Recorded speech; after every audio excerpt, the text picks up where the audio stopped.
बिस्मिल्लाहिर्रहमानिर्रहीम। My dear well wishers, आपसे मुलाकात का बहाना सैफ रहमान आपके सामने सलाम अर्ज़ करता हूँ। आजकल इंटरव्यू का मौसम चला हुआ है, उसके हवाले से कुछ बातें करूँगा। इंटरव्यू तो शुरू हो चुके हैं। बहरहाल जितने भी लोगों ने रिटर्न टेस्ट दिए रखे हैं, अल्लाह ताला उन सबको कामयाब करे। कम अज़ कम इस लेवल पे आप आ जाएं कि आपको क्वालीफाई ज़रूर करें। और बाकी जिनको चांसेस है कि वो इंटरव्यू में पहुंचेंगे, उन्हें चाहिए कि ये मेरे टिप्स जो हैं आज के उस पर गौर करें। बाकी एजुकेटर और दूसरी जॉब के हवाले से आखिर में मैं बात करूंगा। आप ज़्यादा मायूस हैं, लेकिन मैं आपको आज एक अहम बात करने वाला हूं जिससे यकीनन आपकी मायूसी ख़त्म हो जाएगी। माय डियर वेल विशर्स, जहाँ तक ड्रेस कोड का तल्लक है, उसमें मैं मेल के हवाले से बात करता हूँ तो आम तौर पे 90% तो पेंट कोट इस्तेमाल करते हैं। और उसमें जो पेंट कोट के कलर्स हैं, उसमें ब्लैक चलता है, उसमें ग्रे चल जाएगा, नेवी ब्लू चल जाएगा। और फिर अगर ये कलर आप पहनते हैं तो वाइट शर्ट या ऑफ वाइट शर्ट हो जाए तो बेहतर। लेकिन जो टाई हो उसका कलर शार्प होना चाहिए, ब्राइट होना चाहिए, ताकि वो नुमाया नज़र आ सके। हाँ, शूट पहनने से पहले मैं भूल गया, आपने जूते भी पहनने हैं। तो जूते तो ब्लैक ही ज़्यादा मुनासिब समझे जाते हैं, लेकिन मैं ये कहूँगा कि मेरे वेल विशर, खुदारा आप जॉगर ना पहन के चले जाएं, जॉगर से अवॉइड करें। अगर आप नहीं पहनना चाहते या कोई मजबूरी है तो फिर पैंट और शर्ट देख लें, उसमें कम्बिनेशन कर लें, कंट्रास्ट कर लें, लेकिन टाई उसमें भी अच्छी होनी चाहिए। लेकिन और डिसेंसी आपकी कायम रहनी चाहिए। इसमें एक और बात याद रखिए कि आप के जो बटन हैं वो भी बेहतर होने चाहिए, लेकिन स्टड वगैरह लगाने की ज़रूरत नहीं है। अपने आप को ओवर कॉन्शियस करने की ज़रूरत नहीं है। फंक्शन के ड्रेस में ना जाएं, लेकिन बेहतर में जाएं और उसमें डिसेंसी को बरकरार रखें।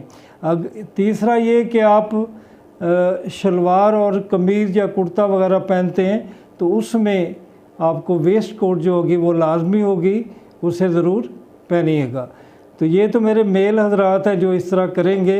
अब फीमेल जो हैं उन्हें तो शायद समझाने की इतनी ज़रूरत नहीं मुझे होनी चाहिए, क्योंकि वो ड्रेसेस के मामले में ख़ुद माशाल्लाह बहुत समझदार हैं। लेकिन उनसे भी यही गुजारिश करूँगा कि एड़ी वाली जूती ना पहन के जाइए, टिप टिप करते ना जाइए। इसी तरह अगर आप लिबास पहनती हैं तो ज़रूर ब्रांडेड पहन लीजिए, लेकिन वो उसमें आपकी डिसेंसी बरकरार रहनी चाहिए। उसमें लाइट कलर हो जाए, उसमें लाइट ग्रीन हो जाए, लाइट ब्लू हो जाए, स्काई कलर हो जाए। अगर आप शाल लेते हैं तो उसी कम्बिनेशन से अच्छी नज़र आने वाली शाल लें जो आपके बॉडी को भी समेट ले, और इस तरह आप हर लिहाज से बेहतर लगें। दूसरी सूरत जो है वो अबाया की भी है और गाउन की भी है, वो भी आप पहन सकते हैं, लेकिन उनमें भी देख लें कि आपके फेस कम्प्लेक्शन के मुताबिक ऐसा कलर पहने, ब्लैक पहने या ग्रे पहने, तो लेकिन वो अपील करना चाहिए ताकि आपकी डिसेंसी बरकरार रहे। इसके अलावा माय डियर वेल विशर, ख़वातीन को थोड़ा सा प्रॉब्लम होता है कि कुछ ख़वातीन हमारी बुर्का जो करना चाहती हैं या गाउन करना चाहती हैं ज़रूर करें, लेकिन अबाया भी पहने तो आपको अपने आइज़ और अपने जो आपका माउथ है या लिप्स है उस तक जो है वो हिस्सा क्लियर करना चाहिए, ताकि आपके इंटरव्यू के जो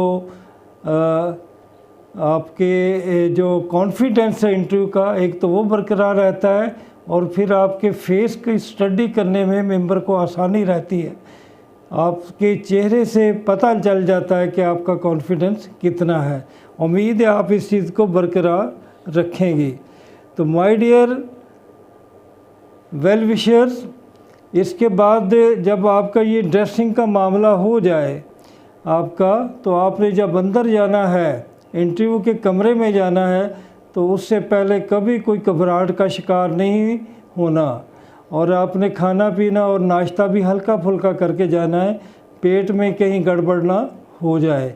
इसी तरह जब आप अंदर एंटर होंगे तो अपना राइट फुट अंदर लेके जाएंगे कुछ लोग जो होते हैं इसको भी ऑब्ज़र्व करते हैं। और फिर आपका जो सिटिंग पोस्चर है उसमें कॉन्फिडेंस होना चाहिए, टेक लगा के नहीं बैठना चाहिए, टेबल से भी कुछ दूर बैठना चाहिए। अगर आपको कहते हैं कि चेयर आगे करें या पीछे करें तो उसे ड्रैग नहीं करना, आवाज़ पैदा नहीं करनी। तो आपके चेहरे से कॉन्फिडेंस, आपके आई कांटेक्ट से कॉन्फिडेंस झलकना चाहिए। इसी तरह आपको इस बात का ख्याल भी रखना चाहिए कि आप जो सेंसेस हैं वो सही काम कर रही हैं। इसमें अगर आप ये देखते हैं कि एक जो स्मेल की भी सेंसेस होती है तो बेहतर है कि लाइट सा परफ्यूम भी आप इस्तेमाल कर लें। इसकी तरफ इसके बाद फिर देखा जाता है, फिर बोला जाता है, फिर सुना जाता है।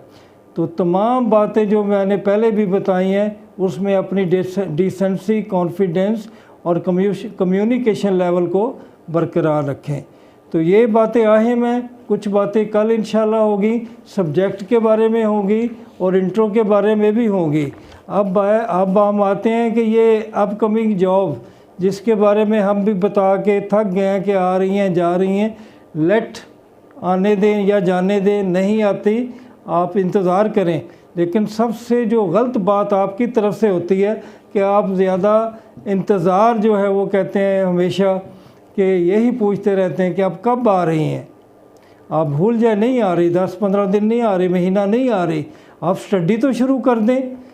ज़्यादातर जो वन पेपर की स्टडी करनी है उनको चाहिए कि वो मैट्रिक लेवल का जो स्पार्क स्टडी है उसे ख़त्म कर दें, इस्लामियात को ख़त्म कर दें, मैट्रिक का जो मैथ है मिडल का बल्कि उसे भी देख लें, कंप्यूटर को देख लें, जियोग्राफिया को देख लें, करेंसीज वगैरह को देख लें, करंट अफेयर को देख लें। तो अगर एक महीना के लिए आप ये देख लेंगे तो आपको कोई फ़िक्र नहीं रहेगी जब भी सीटों की अनाउंसमेंट हो जाए। ज़्यादा बात अब जो है वो कि एजुकेटर की सीटें नहीं आ रही। कुछ मेरे जो वेल विशर है ये भी कमेंट करते हैं कि सर आप तो हमें ऐसे ही बताते रहते हैं, ये नहीं आ रही, नहीं आ रही। आखिर इन्होंने आ जाना है और ज़रूर आना है 1-2 माह में। लेकिन जो मेरे एजुकेटर्स हैं, जो मेरे SS हैं, SS हैं, सीनियर SS हैं, HM है, सीनियर HM हैं, उन्हें मैं कहूँगा कि अपनी प्रोफेशनल क्वालिफ़िकेशन के हवाले से तैयारी करें। आप मुख्तलिफ अपनी बुक्स को देखें, जिसमें अल्लामा इकबाल यूनिवर्सिटी की BEd की बुक को देखें, जिसमें आप MEd की बुक्स को देखें और उसमें जो कुछ टॉपिक इम्पोर्टेंट हैं जिसमें चाइल्ड साइकोलॉजी है, लीडरशिप और मैनेजमेंट है, उसे देख लें। आप एजुकेशन और उसकी फ़िलासफ़ी को देख लें। आप इसके अलावा रिसर्च को देख लें और इसी तरह ऑफिस वर्क के जो एडमिनिस्ट्रेशन के मसाइल हैं उन्हें देख लें। तो आप अगर इन तरफ लगे रहेंगे तो इंशाल्लाह आपको मायूसी नहीं होगी। बाकी ये आपकी जॉब किसी वक्त भी आ सकती हैं, जिनमें एजुकेटर है, जिसमें असिस्टेंट की पुलिस की पोस्ट हैं, कुछ इसी तरह आपके जो है वो एक्साइज इंस्पेक्टर की पोस्ट हैं, वो सब आने वाली हैं। इसी तरह FIA की सीट्स भी आ रही हैं। तो माय डियर वेल विशर, मैंने इस हवाले से एक छोटा सा शेर अर्ज़ करना है कि आज वक्त है समझ जाओ। आज आपके पास वक्त है पढ़ने का, आज आपके पास वक्त है काम करने का, आज वक्त है समझ जाओ। कल समझ होगी, वक्त नहीं होगा। और जब ये पोस्ट आ जाएंगी, एडवर्टाइज आ जाएंगी, इंटरव्यू सर पे आ जाएगा, तो फिर आप पछताएंगे कि आपने कुछ नहीं किया। अल्लाह ताला आपका हामी व नासर हो। इंशाल्लाह फिर मुलाकात होगी।